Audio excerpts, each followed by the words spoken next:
चलिए, नमस्कार, मैं विपिन। स्वागत है एक बार फिर से आपका अपने यूट्यूब वीआर यूके पर। देखिए फ्रेंड्स, जैसे कि आपने देखा है कि हमारी कंटिन्यू क्लास चल रही है और कंटिन्यू क्लास के चलते हमने काफ़ी चीज़ें कवर की है उत्तराखंड से। तो आज टाइम वेस्ट ना करते हुए मैं आपके सामने लेकर आया हूँ पिथौरागढ़ से कुछ एमसीक्यू हैं जो कि एग्ज़ाम के लिए इम्पोर्टेंट होने वाले हैं और काफ़ी बार एग्ज़ाम में पूछे भी गए हैं। ठीक है, तो टाइम वेस्ट ना करते हैं, चलते हैं वीडियो की ओर। देखिए वीडियो को पूरी देखिएगा, क्वेश्चन जितने भी हैं सारे ही इम्पोर्टेंट हैं और एग्ज़ाम में पूछे गए हैं। ठीक है, तो पहला प्रश्न आपके सामने है, देख पा रहे हैं आप। पिथौरागढ़ किस घाटी में बसा हुआ है? मैं ज़रा इसको निकाल लूँ बाहर। ठीक है, पिथौरागढ़ किस घाटी में बसा हुआ है? दून घाटी, नंदौर घाटी, सौर घाटी, डोन और डी है, इनमें से कोई नहीं। ठीक है, तो अगर आपने देखा होगा जब हमने देहरादून जिला किया था तो देहरादून जिला किस में था? दून घाटी में। ठीक है, नंदौर दून यानी जो नंदौर घाटी है वो नंदौर दून में है और नंदौर दून कहाँ है? वो चमोली के अंदर है। तो सी इसका राइट आंसर हो जाएगा पिथौरागढ़ में। ठीक है, तो पिथौरागढ़ किस घाटी में बसा हुआ है? तो सौर घाटी में बसा हुआ है। ठीक है जी, आपको पता चल गया दून घाटी कहाँ है? देहरादून के अंदर है। नंदौर घाटी चमोली के अंदर है और सौर घाटी, ठीक है जी, सौर घाटी में आपका पिथौरागढ़ बसा हुआ है। चलिए आगे बढ़ते हैं। ठीक है जी, अगला सवाल जी। पूर्वी रामगंगा तथा सरयू का संगम कहाँ होता है?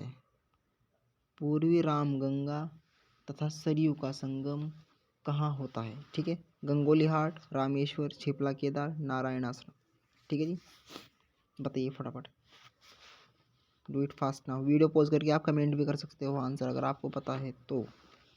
ठीक है जी, ठीक है, इसका जो आंसर रहने वाला है option number B is the right answer, इसका रामेश्वर। ठीक है जी, रामेश्वर में आपका पूर्वी रामगंगा तथा सरयू का संगम होता है। ठीक है जी, जो आपकी पूर्वी गंगा है वो कहाँ से निकलती है? नामी ग्लेशियर से आती है और सरयू आपकी सरहुल से आती है। रामेश्वर में इन दोनों का संगम हो जाता है। ठीक है जी, और फिर आगे चल के ये काली से संगम करती है। चलिए आगे बढ़ते हैं थोड़ा। नेक्स्ट पर्सन है अब। ठीक है,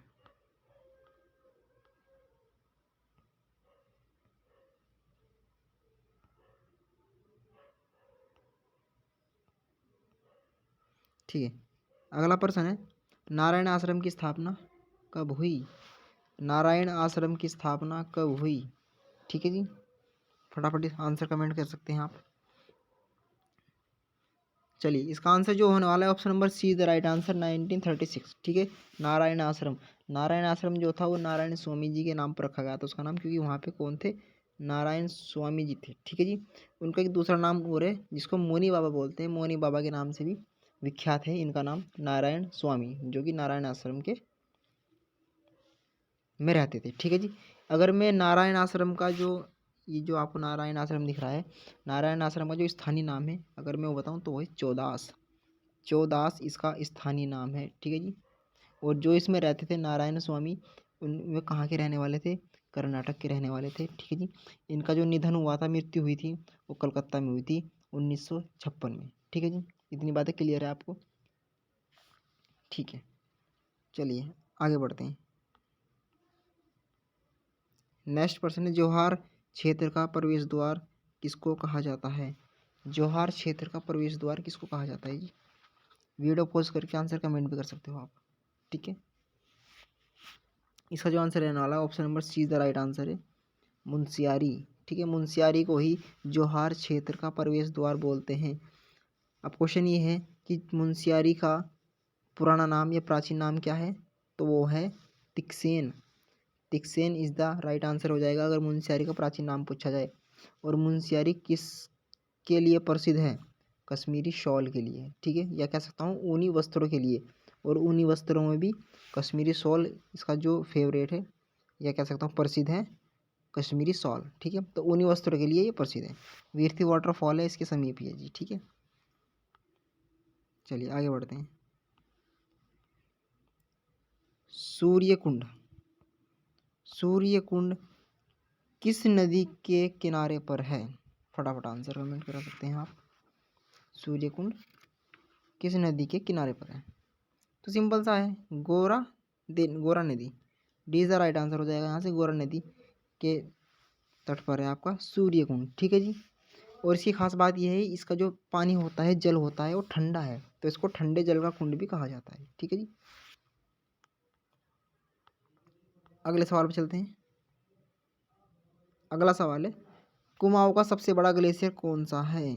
ऑप्शन आपके सामने है, Namik glacier, Ralam glacier, Ponting glacier या मीलम ग्लेशियर। ठीक है जी। कुमाऊं क्षेत्र का सबसे बड़ा हिमनद या ग्लेशियर कौन सा है? ठीक है, हिमनद हिंदी में बोलते हैं, ग्लेशियर इंग्लिश में बोलते हैं, ये बात आपको पता होगी। ठीक है जी। ओ बताइए, सॉरी।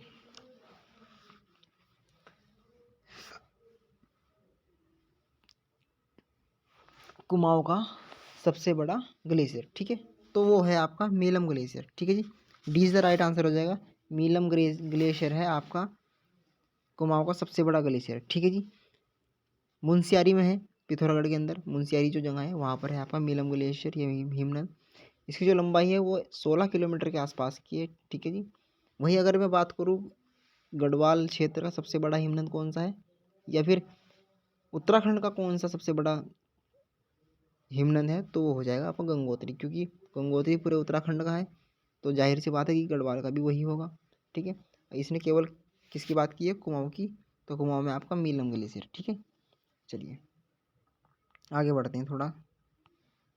अगला सवाल है जी, उत्तराखंड का तीसरे नंबर का सबसे बड़ा जिला कौन सा है?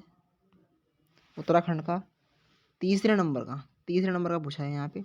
तीसरे नंबर का सबसे बड़ा जिला कौन सा है जी? तो आपका पिथौरागढ़ हो जाएगा। पिथौरागढ़ राइट आंसर है इसका। ठीक है, Pithoragarh is the right answer. वहीं अगर मैं बात करूँ पहले नंबर पर कौन सा है, तो वो हो जाएगा आपका चमोली। ठीक है जी। उत्तराखंड का तीसरे नंबर का सबसे बड़ा जिला कौन सा है? ये चमोली है, राइट आंसर। ठीक है। और दूसरे नंबर का उत्तरकाशी है जी। ठीक है। आगे बढ़ते हैं। अगर मैं इसके क्षेत्रफल की बात करूँ कि ये तीसरे नंबर का है, तो इसका हो जाएगा 7090 किलोमीटर स्क्वायर, वर्ग किलोमीटर फैला हुआ है आपका पिथौरागढ़। और पहले नंबर जो चमोली है, चमोली का जो क्षेत्रफल है वो हो जाएगा आपका 3080 वर्ग किलोमीटर स्क्वायर। ठीक है जी। चलिए आगे बढ़ते हैं। और सबसे छोटे की बात करूँ अगर मैं यहाँ पे, तो चंपावत हो जाएगा, चंपावत। ठीक है जी। 1766 वर्ग किलोमीटर स्क्वायर। आगे बढ़ते हैं। ओ सॉरी,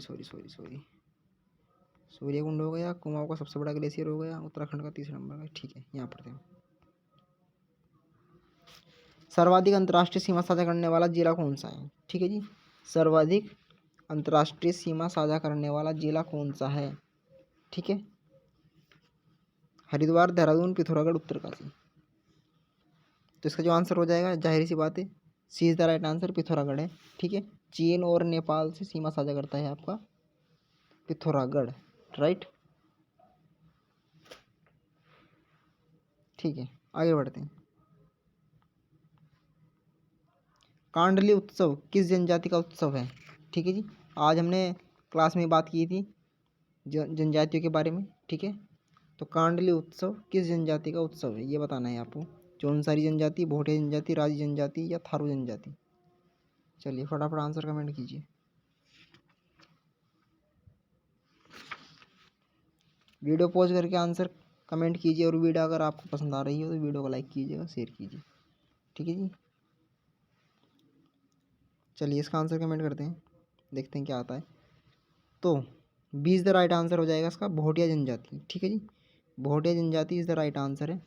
कांडली उत्सव भोटिया जनजाति बनाती है, और 12 वर्ष में एक बार ये मनता है। ठीक है जी, 12 वर्ष में एक बार इसका कांडली उत्सव आयोजित होता है। अगला प्रश्न है जी,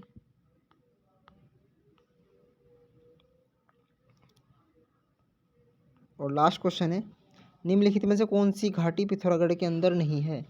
ये एग्जाम में पूछा गया प्रश्न है जी आपका। ठीक है जी। तो दारमा घाटी पिथौरागढ़ के अंदर है जी, जौहर घाटी ये भी पिथौरागढ़ के अंदर है, दून घाटी is the right answer. Doon घाटी कहाँ पर है? अभी पीछे लास्ट क्वेश्चन हमने किया था। ठीक है, देहरादून किस घाटी में बसा हुआ है? तो दून घाटी में बसा हुआ है। तो दून घाटी कहाँ पर है? देहरादून के अंदर है। और व्यास घाटी भी आपकी कहाँ है? ये भी आपकी पिथौरागढ़ के अंदर है। ठीक है जी। तो दून यानी सी इज़ द राइट आंसर हो जाएगा यहाँ से। तो फ्रेंड्स ये थे कुछ इंपॉर्टेंट एमसीक्यू जो कि पिथौरागढ़ के थे, और शायद लगभग पिथौरागढ़ से काफ़ी चीज़ें क्लियर कर ली हैं हमने एमसीक्यू के साथ साथ ही। नेक्स्ट वीडियो में इन्हीं ऐसे ही एमसीक्यू ऐसी ही इंपॉर्टेंट वीडियो के साथ फिर मिलेंगे। तब तक के लिए देखते रहिए हमारा यूट्यूब वी आर यू के।